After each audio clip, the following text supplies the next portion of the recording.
Hey guys, and welcome back to another YouTube video. In this video, I'll be doing my West Coast versus Melbourne game review.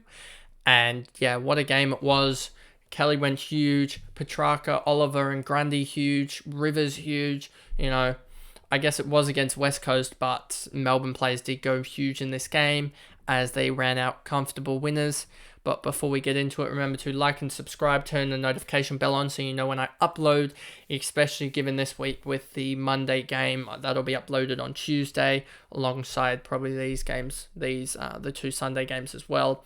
And there'll be a bunch of videos on Wednesday and Thursday, including my trade targets, cash cows, my team review, team preview, and also my tips. So there's like 7 or 8 videos there that I need to upload. So yeah. Let's get into the video. So if I go onto this screen here, you can see the scores. Tim Kelly went nuts, absolutely nuts in the first quarter and really just held it throughout and ended up 142. Definitely an option. So maybe he's an option there and push Jimby back in to defense. As you can probably see, if you actually go through and watch the videos in chronological order, me discussing as these were all filmed in the space of an hour or two, me just discussing with you guys, I guess, almost who I can get for McGrath and Duggan, or McGrath and Warple, or McGrath and a rookie, etc. And Kelly's another one that can be chucked onto the list. Gaff, not really interested in him at all, especially didn't have a good fourth quarter. Jaden Hunt is definitely someone that I'm looking at getting into, as huge scoring output again, especially against Melbourne if he's doing this. And I have to see with the who's going to come back in, who's coming out week on week, because, and look at the injury list, as I actually will do it now. Injury list, and then we just start scrolling because it's West Coast, and we look here. So Yo injured. Is this? Yeah, that was a test, but he got injured in the game again. Witherden should be back. Williams out. Liam Ryan's out. Nananui, Jeremy Govan out. Jameson doesn't affect him. Harry Edwards, Cripps, TBC. Chesser is out for a long time. And Burgell, I don't know if that will affect him. Let me look here. Burgell is a mid-forward, so that doesn't affect him. And who else are we looking at? Harry Edwards. I think he's a key position. I want to say he's a key position player. Edwards is a defender. And yeah, so who actually had not the best games. What's that? Around 40 pointers or so. Last 3. Average. It's not picking up for some reason. That's not the best. I don't know if he actually has played or not, but, you know. So, yeah, Hunt is certainly an option, and that's one that I would certainly be looking into, especially because he's going to have a negative break-even this week. And if I look at Hunt again, just bring him up, he's gone 86, 84, 95, and if we're looking at him, he's averaging roughly 90, take away that North Melbourne game. And he has Geelong, which is a tough-ish game. Port, but Geelong are looking really old and slow, so he might be able to really impact that game. Port, if we look at the Swans players, someone similar to him in Ollie Florence scored really well against Port, so that's still a good scoring. Then he has Carlton, and by that point, I probably want to almost be trading him out, as he'll be up around that 700k range, hopefully, and that'll get me up to a big scorer with a rookie.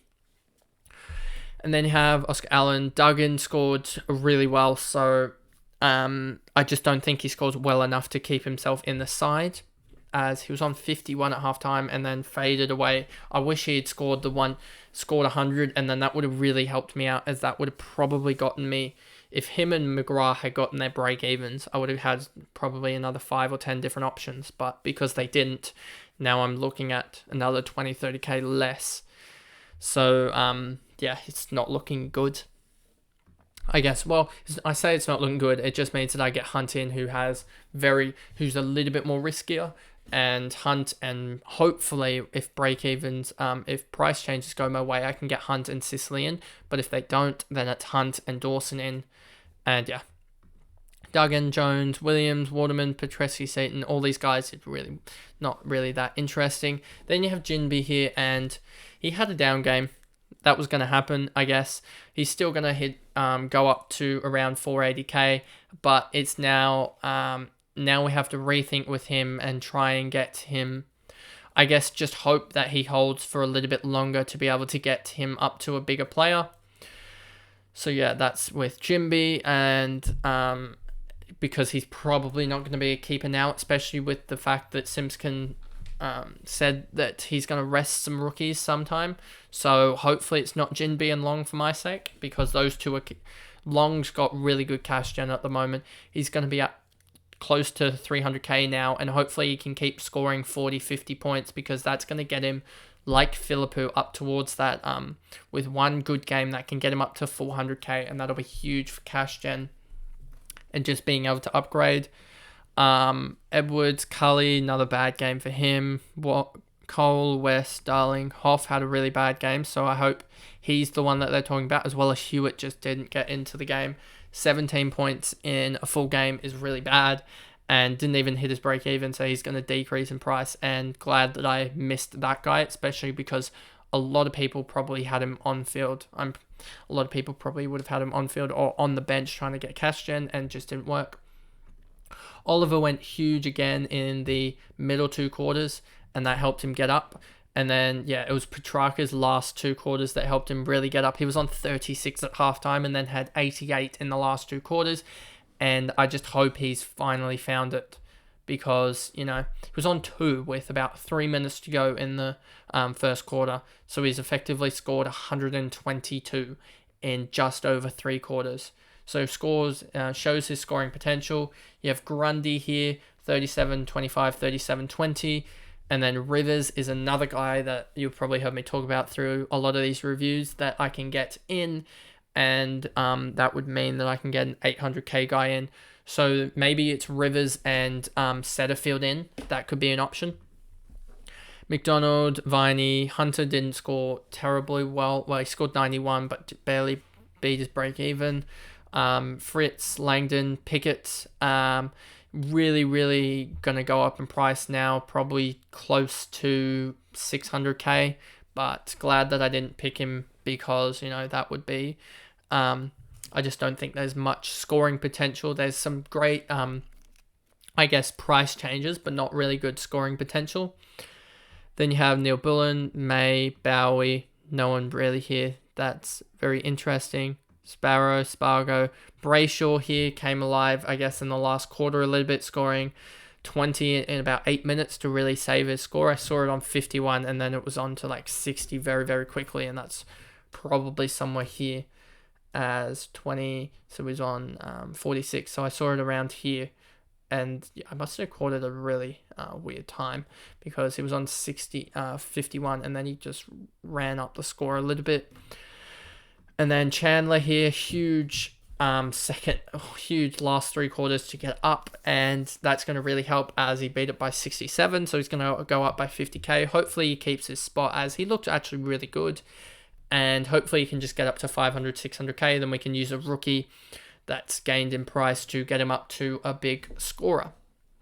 And then Van Rooyen, I don't know whether that's an injury cloud over him. Good thing I didn't go for him, I don't think, as he beat it by 58, so he's going to probably go up 45k. So I'd much rather Grundy's output and stuff like that over the likes of Van Rooyen.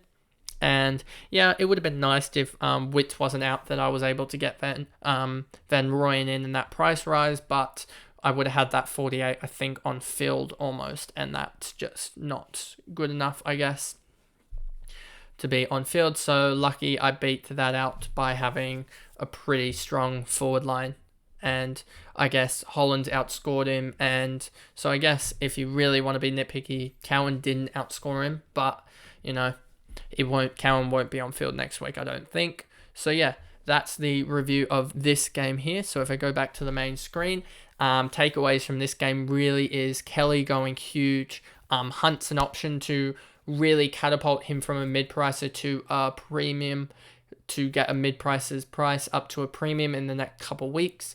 And then Oliver, PETRACCA, Grundy, and Rivers went huge against West Coast. So I'll see you guys in another video sometime soon. Thanks, guys. Goodbye.